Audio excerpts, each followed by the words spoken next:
So before I dive into the text, let me handle one last question that probably 73% of you are asking. What's an Anglican? Or actually, if you don't know anything about us, you'd probably say, what's an Anglican? Because that's what we get all the time. So what does it mean to be an Anglican? Well, currently in North America, being an Anglican means being part of a tradition that is the second choice of millions. We hear all the time from Pentecostals, Presbyterians, Baptists, Roman Catholics, if I wasn't what I am, I would be an Anglican. So there are 140,000 of us in the Anglican Church of North America, but millions of others who would be Anglicans if they weren't something else.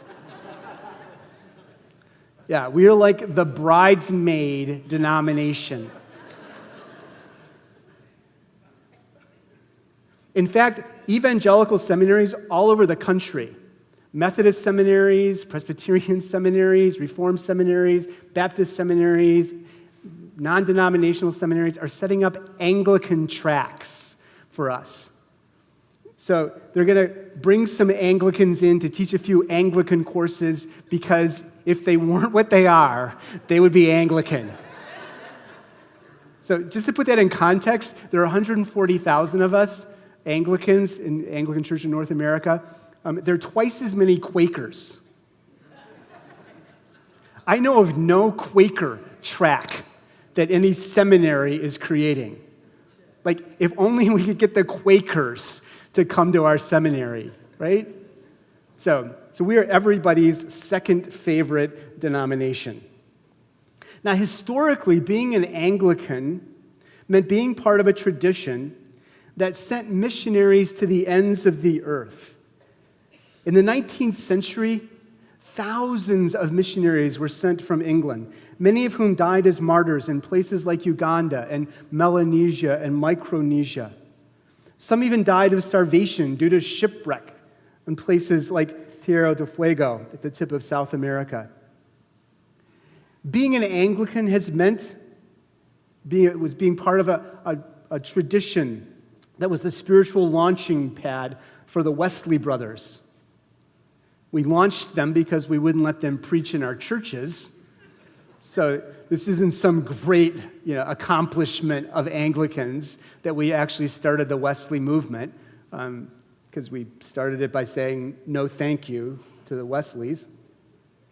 We're a tradition also that joined Luther and Calvin in rediscovering a faith grounded in the Scriptures, rooted in God's grace, and expressed in the heart language of the people. We're a tradition also that gave the English-speaking world beautiful worship in its own language through the Book of Common Prayer and access to God's Word through the King James Version of the Bible.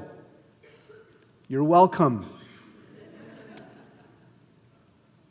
We're also a tradition that converted tribes throughout England and Ireland, Europe and Scandinavia in the 5th through 8th centuries through missionary bands of wild-eyed Celts. Now, these folks were seriously sold out to Jesus, and to be honest, a little bit unhinged. Some of these Celtic missionaries would hop in this little boat, hoist the sail, throw away the rudder, and let the breath of God take them wherever God wanted them to be. I said they were wild-eyed and a bit crazy. There was one missionary by the name of Boniface who leads his band into this Germanic tribe, goes to the Oak of Thor, which was the center of their gathering for pagan worship around Thor, and cut it down. I mean, it'd be like walking into Pittsburgh and burning down St. Paul's Cathedral and sort of thumbing your nose at the God of the Roman Catholics, right? So Boniface walks in, they cut down the Oak of Thor, and since Thor didn't kill them, the whole tribe is converted. The monks then saw up the Oak of Thor, and they build a chapel to Jesus. Those are my people. My prayer is that the Western expression of Anglicanism that I'm a part of would someday be restored to that mission, vision, and passion. That we would become these wild-eyed Anglicans, taking the gospel everywhere fearlessly. So it's in that context that I wanted to sort of tie up your sermon series on the Ten Commandments by putting the Ten Commandments in a little bit wider perspective. I want to show you how the Ten Commandments, though there's certainly the pattern of how God intends us to live life in this fallen world, but they're also a pattern of God's holy people as they're on mission. So if you go back to Exodus 19, this is the preface to the Ten Commandments. And God says to Moses, this is what I want you to tell my people. So he doesn't have the tablets yet. He hasn't gone up. He doesn't have the commandments. But God is saying, this is what I want you to tell my people. And so before he gives them the commandments, he gives them their constitution.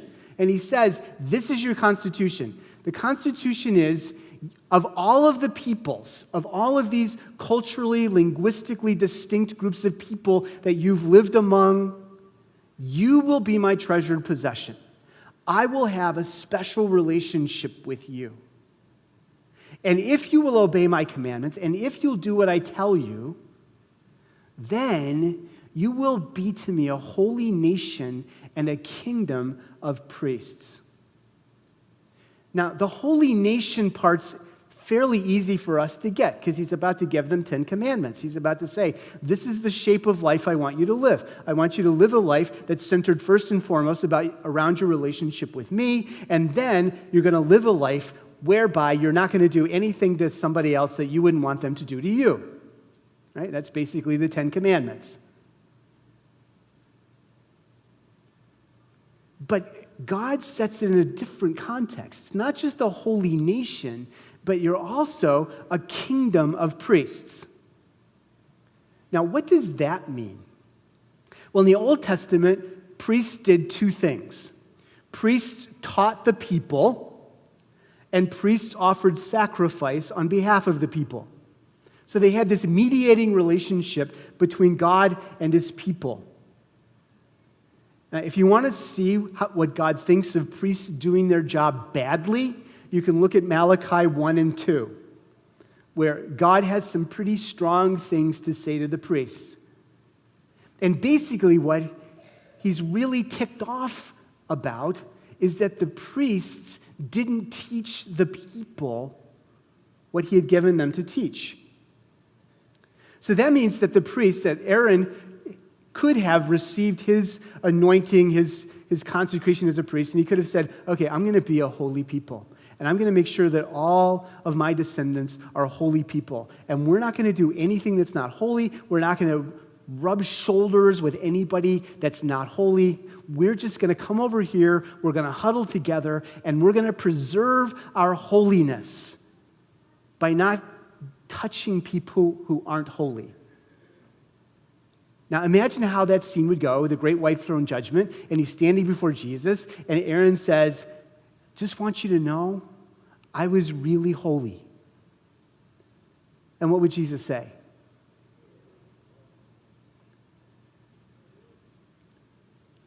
And Aaron would say, well, I didn't want to become unholy. And Jesus would say, and so you huddled up over here and refused to do the thing I told you to do.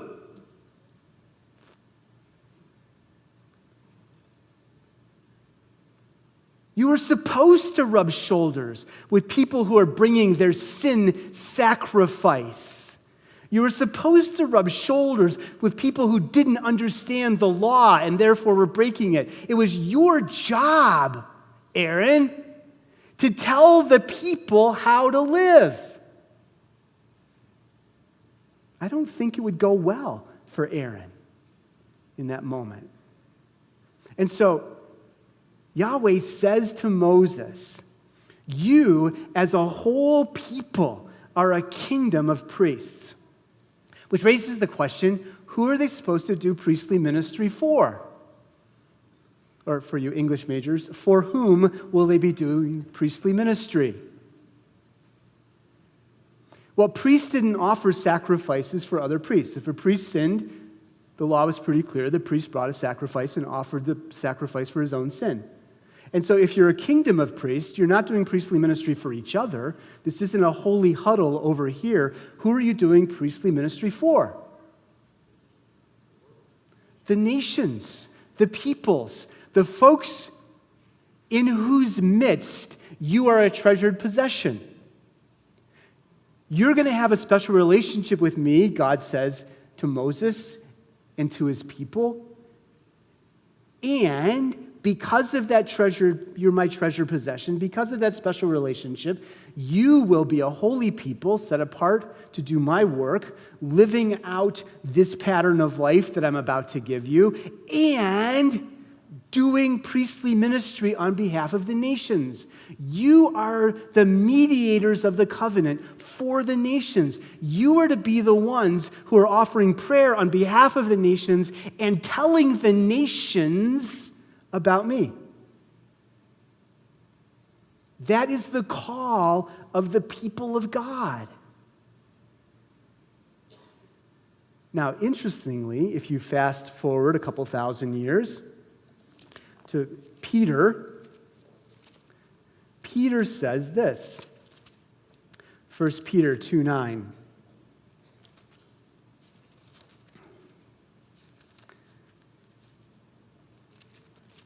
He says, to believers in Jesus, you are a chosen race, a royal priesthood, a holy nation, a people for his own possession, so that for this purpose, you are this people, for this purpose, that you may proclaim the excellencies of him who called you out of darkness into his marvelous light. Why are we a priestly people? So that we will proclaim the excellencies of him who called us out of darkness into his marvelous light. And so the Ten Commandments happen in the context of this call to live a special life on behalf of the nations. Now, this isn't new. This goes back to Abraham. Abraham, and if you go to Genesis 12, 1 through 3, you see the call to Abraham. And it's fascinating because the Hebrew there works like a 1950s-ish musical. So 1950s musicals, kind of would be like talk, and then something really important is going to happen, and then what happens? Song, right? Yeah. You're riding along in the Surrey with the fringe on top, talk. I'm about to propose. Sing, right? So that's how that's what happens with Hebrew poetry. All the way through the Old Testament, when God wants to say something really important, he breaks into song. He breaks into poetry. So if you look at Genesis 12, 1 through 3, Genesis 12, 1 says, God says to Abram, you need to go, leave your family, your whole identity, everything that has made you you. Go to the land I'm going to show you. That's prose, talk. And then God breaks into song, and he says, basically, I'm going to bless you. I'm going to make your name great, but I'm going to bless you so that you'll be a blessing. And just in case you missed it, Abraham, I'm going to bless you so you'll be a blessing specifically to the peoples, to the nations, to these culturally, linguistically distinct groups that I just created by confusing their language in the last chapter. Abraham's call into relationship with God is based upon God's mission to reach the peoples. We are engrafted into Abraham through Christ. That covenant, that call, that special relationship that's ours through Jesus is for the same purpose: to bless the nations. Now that's woven all the way through the Old Testament. It's fascinating. You see it when Solomon dedicates the temple. There's this long prayer in 2 Chronicles 6. And Solomon goes through all of these scenarios. If we go to war and we come to this temple and pray, hear our prayer. If there's famine in the land and we come to this temple, hear our prayer. If there's no rain and we come to this temple, hear our prayer. And he goes through dozens of these scenarios. And one of the scenarios is when the foreigner comes to the temple, hear his prayer. And the purpose that he gives is fascinating because Solomon says, hear his prayer so that he will know you as we know you, and will go back and tell his people. There's this sense that the foreigner is going to come, which is why God, as he's outlining how the temple is going to be built, says, here's this really huge part of the temple grounds that's dedicated to the nations. This is the court of the Gentiles. This is where the Gentiles come to my house to pray, so that I will hear their prayer, so that they will go back, so the nations will know me as you know me. By the way, that's the part of the temple that got filled up with money changers and buying sheep and all that kind of stuff for the sacrifices, and Jesus walks in, and if you want to know what Jesus thinks when he sees the court of the Gentiles filled up with church activity, when the people of God are too busy doing their churchy stuff that they don't have room for those that don't know him yet, just watch Jesus when he cleanses the temple by himself. This temple is filled with hundreds of people, hundreds of folks manning their tables, and not one of them decides, I'm just going to stop him. Why? Because I think in that moment, they saw the Jesus of Revelation 1 with the fiery eyes, and they're all like, dude, you can knock over my table. I'm good. Yeah. Take my sheep. Lead them out. I'll find them later. I am not getting in the middle of this. Because the wrath of God is being expressed. Because we are people for the nations. But Israel missed it all along. As they come into the land, they get settled, and the first thing they ask for when they get settled, they say to Samuel, we want a king. 1 Samuel 8. Partly because Samuel's sons were scoundrels and not to be trusted, but partly they wanted protection. They wanted somebody that would help them make a kingdom. They wanted borders. They wanted to set up armies so that they could protect themselves from the very people they're called to be priests to. Which is why God gave Abraham that little piece of land, right? You're the God of the universe, you've got a new best friend, and you can give him any place in the world, right? God is not limited. God could have taken Abraham and his descendants and put them anywhere on the planet. Can anybody think of a prettier place than Israel? Can anybody think of an uglier place than Israel besides Secaucus, New Jersey?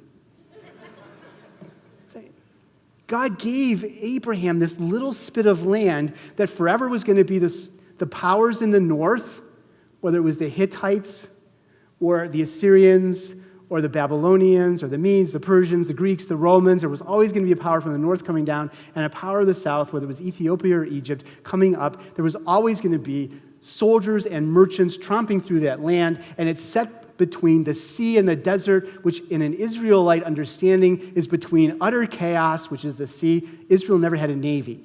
You notice that, right? Solomon, when he wanted to send ships, had to borrow ships. Why? Because no Jewish person would get in a ship and go into chaos. Right? I imagine that being like, the mom's last, ditched effort to get their child to go to sleep. If you don't go to sleep, I'm going to make you a sailor. No, okay, I'm sleeping, I really am, right? No good Jew would get in a boat, which shows Jonah's desperation. And it also proves that The Israelite understanding of the sea was perfectly correct, right? Jonah ends up in chaos. And the desert, which is the habitation of demons. So, God says, you're my new best friend. I'm giving you this little spit of indefensible land that exists always between the greater power in the north and the greater power in the south, and chaos and demons. Yay! And Abraham says, wow, thank you. This is so much better than the Alps, than the Rockies, than the mountains of North Carolina, than any of 100,000 places on the planet.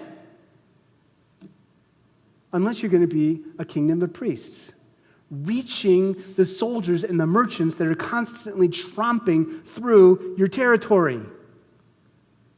But Israel instead wanted borders, they wanted armies, they wanted warfare, and God says, fine, I'm still going to bless the nations. And so what does he do? He sends Babylon down to carry their best and brightest off to Babylon. And Daniel and his friends learn the language and literature of the Chaldeans.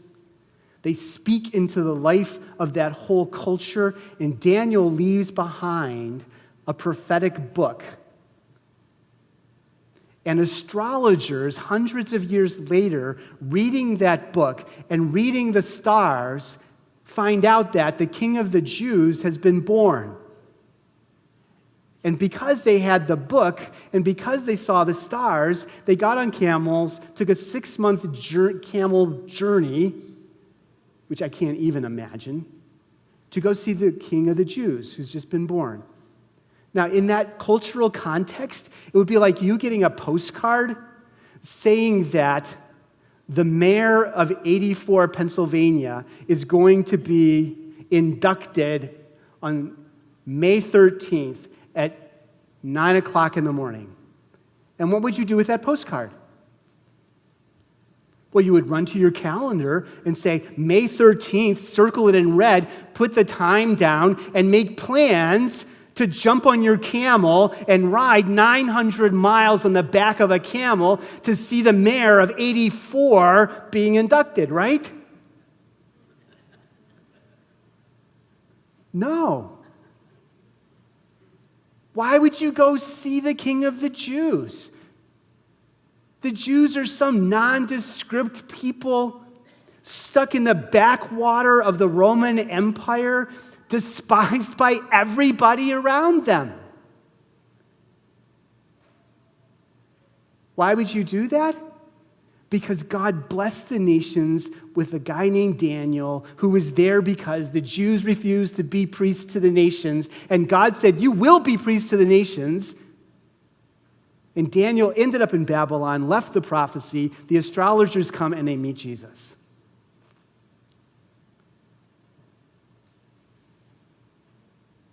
We are a kingdom of priests, called to proclaim the excellencies of him who called us out of darkness into his marvelous light.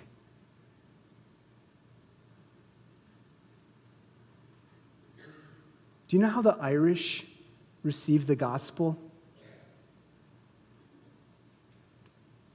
You know the story, right? Patrick, the apostle to the Irish. Do you know the first part of the story?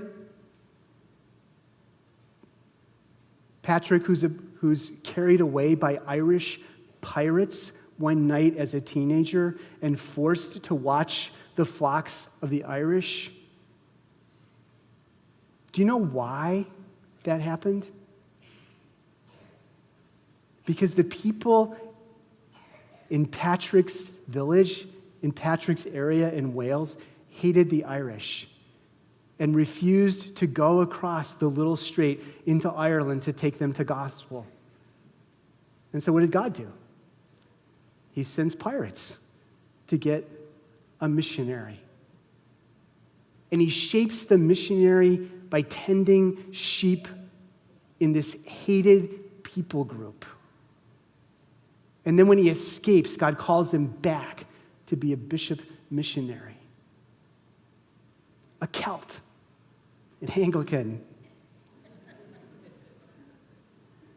We've got the first part of that down, not taking the gospel. I'm looking forward to us catching the second part of that, sending missionary bishops. We are a kingdom of priests, a holy nation, called to be on God's mission, proclaiming him to the people around us. Not just inviting them to church, but going to them with the good news of Jesus. So what are the Ten Commandments all about? They're all about this pattern of life lived in a fallen world. And they're about this description of a winsome community that's flourishing under God's rule, that's on mission with him to the nations. You are God's treasured possession. You are a holy nation. You are a kingdom of priests.